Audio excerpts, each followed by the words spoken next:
Hello and welcome to our viewers on PBS in America and around the world. A senior executive from the Chinese telecoms company Huawei, Meng Wanzhou, has departed on a flight returning to China after being freed by a Canadian extradition judge. It comes 3 years after she was detained in Canada on a US warrant for extradition on charges of financial impropriety. Ms. Meng's legal team earlier agreed a deal with the US Department of Justice under which charges against her would effectively be dropped. That paved the way for a court in Vancouver to end the extradition case. She'd always maintained her innocence and spoke earlier outside the court. Over the past 3 years, my life has been turned upside down. It was a disruptive time for me as a mother, a wife, and a company executive. But I believe every cloud has a silver lining. It really was an invaluable experience in my life.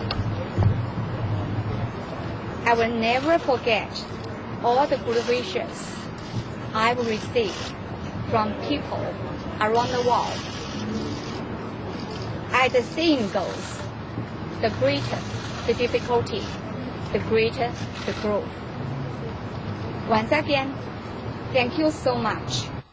Well, joining us now is our correspondent on the US West Coast, David Willis. David, good to see you. What is the latest?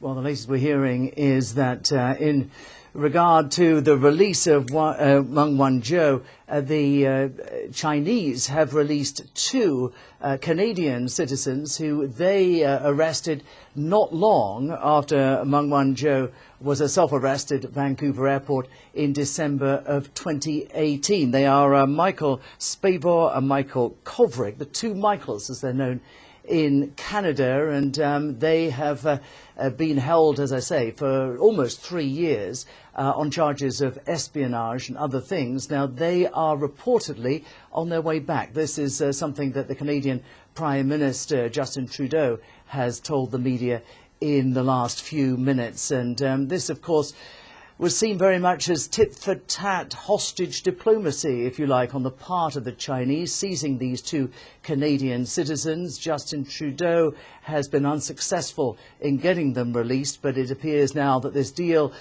with the US Justice Department that has seen the release of Meng Wanzhou has now paved the way to the release of the Canadians as well. David, this is a 3-year-long story, ultimately instigated by the US with this extradition warrant that they sent up to Canada. Has there been any reaction from Washington? Not thus far, but there will be, I think, some considerable relief on the part of the Canadians that this is all over, because they had found themselves in a very awkward position, if you like, having to do the United States bidding and really not particularly relishing that prospect. This is, of course, something that all blew up under the Trump administration. He accused the company that Meng Wanzhou was the chief financial officer of, Huawei, of basically undermining American economic interests, of stealing Western technology. And as a result, the whole thing mushroomed. He, at one point, President Trump, offered to intervene to try to get things sorted out. But Huawei is still facing charges here of corporate espionage and other things in the United States. So this is not something that in the broad range has gone away. It has certainly, though, been helped as far as relations between China and the United States are concerned.